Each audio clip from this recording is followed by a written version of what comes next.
Single click or double click. In general, to activate an application, you have to click it or double click it.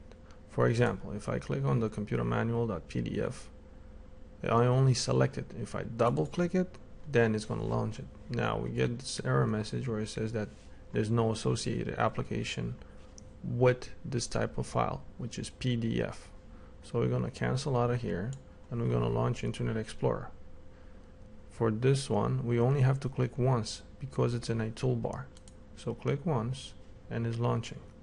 Now since we are online and let's say we want to read something about Obama, if you look at the cursor, immediately if you hover the cursor over a link, then the cursor becomes this little pointy hand.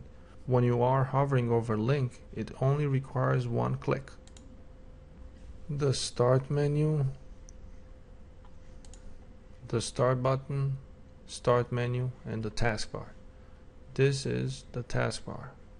Here it's called the notification area, or all the notifications of the operating system are or become visible. This is the notification area. So if you click on the time and date here, you can open and change the time and date settings. If you click on change date and time settings, you get into an advanced menu and you can change the date and time. But as you can see, this little shield. To change the time and date settings, you have to have administrative privileges.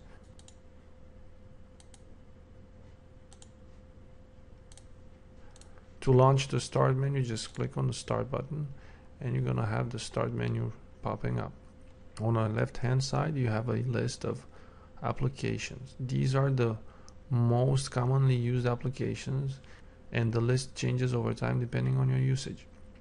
All programs contains a list with all the applications installed within the operating system. This list grows or shrinks over time depending on what you do, if you install or uninstall applications. So let's take the remote desktop connection. If you right click on it, you have the option to pin it to the taskbar.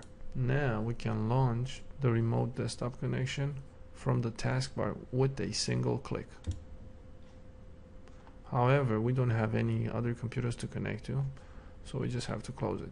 Let's take another application. If we launch Paint, and you see it's already running here and the icon it's different. If you want to pin this application to the taskbar, just right click on it and from the pop-up menu select pin this program to taskbar. Okay, now if we close Paint, it will close, the icon will change, but it also gonna reside here as well as remote desktop connection. All you have to do now is click Paint and you will launch the application with a single click.